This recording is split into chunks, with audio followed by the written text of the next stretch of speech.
Keletas dienų Čekijoje.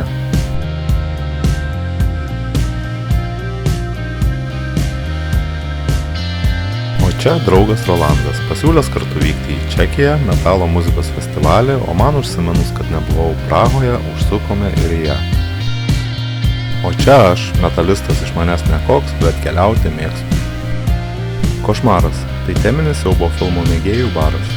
Mane labiausiai įtikino Anabelė, sėdinti už stiklo, ji tokia kaip ir filme. Tikrai nesinorėtų pamatyti pravertas duris, tuo labiau pačiam jas praverti.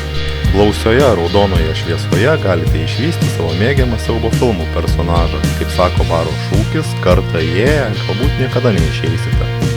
Pagal mane skambėtų kiek kitaip. Kiekvienam staleliui po savo pabaisą, arba, jei užsimiršite, tikrai gali prireikti pagalbos išeinant iš baro, nes firminiai kokteiliai verti dėmesio.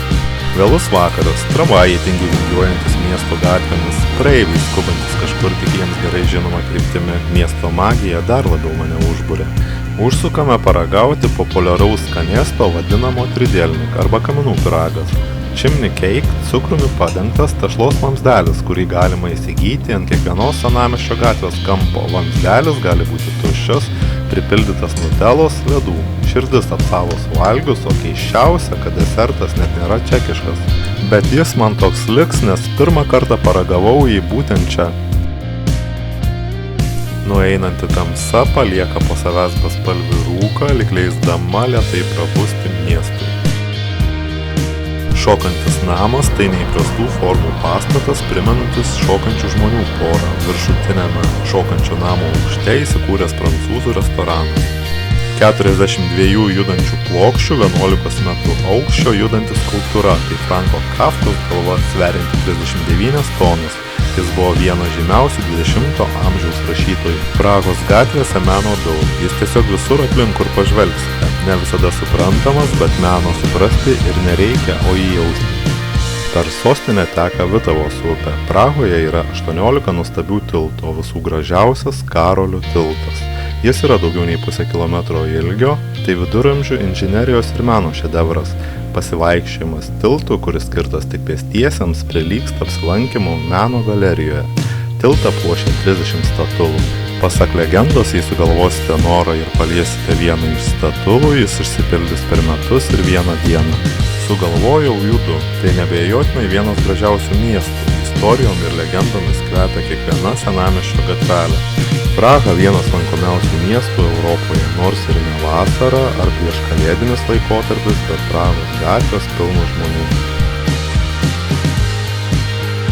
Praha paslaptingas miestas su 100 bokštų ir už tai be kita ko dėkoja alchemikams, kurie jam neatsiejami.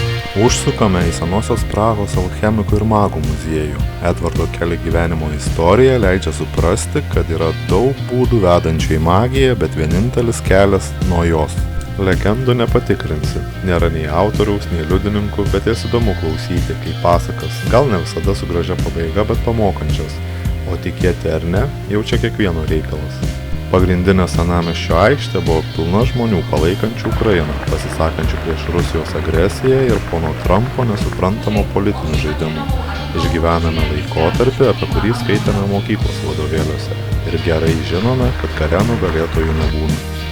Labiausiai overrated vieta Prahoje tai Džono Lenono siena. Po jo mirties jo gerbėjai pradėjo piešti ant sienos ir tebepešia iki šiol. Grafitis ant grafičio, visiška beskonybė ir tikrai nesuprantu, kodėl ši vieta įtraukiama į būtiną pamatyti. Praha turi pasiūlyti tikrai daugiau. Kitą dieną vėliau triukšmingoji senamiesčio aikštė tuoj nurims, nutils garsus pokalbiai ir juokas, kas su kamera, fotoaparatu ar kavos puodeliu rankoje, visi susirinkę pažiūrėti Prahos astronominio laikrodžio. Sukurto 1410 metais ir yra trečias pagal senumą pasaulyje. Bokšte 2 astronominio laikrodžio langeliuose kas valandą pasirodo 12 apaštalų.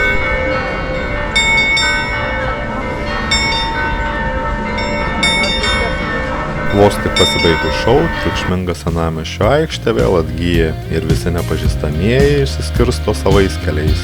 Daug kanapių parduotuvių, bet pati marihuana vis dar nelegali. Parduotuvė Vankovka, restoranas, ryžė, šiukšlių taksi. Va ir antyčių parduotuvę galite įsigyti antę piratę, antę pankę, antę šokoladinę, klaunę, eglutę. lankyti Madame Tussauds muziejų ar paprasčiausiai įsigyti kažką naujo. Praha tikrai turės ką pasiūlyti kiekvieno skoniui.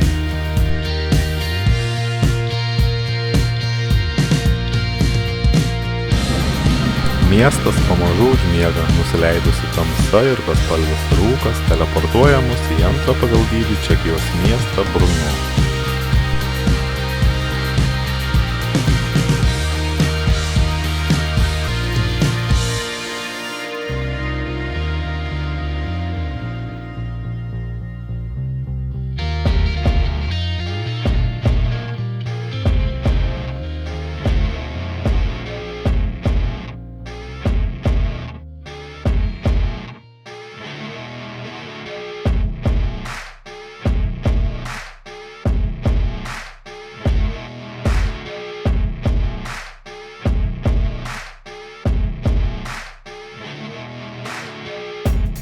Čia taip pat yra ką nuveikti, jaukus senamiestis, mažiau žmonių, lengvai apsnūdęs, ramesnis, nei ką tik matyta Praha.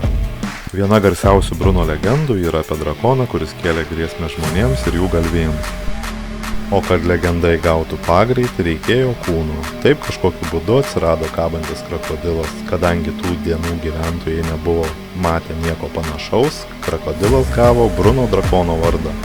Apžiūrėję Brno, nėrėme porai dienų į metalo muzikos festivalio linksmybės. Festivalis gerai organizuotas, man tai buvo nauja pažintis su tokios muzikos žanru.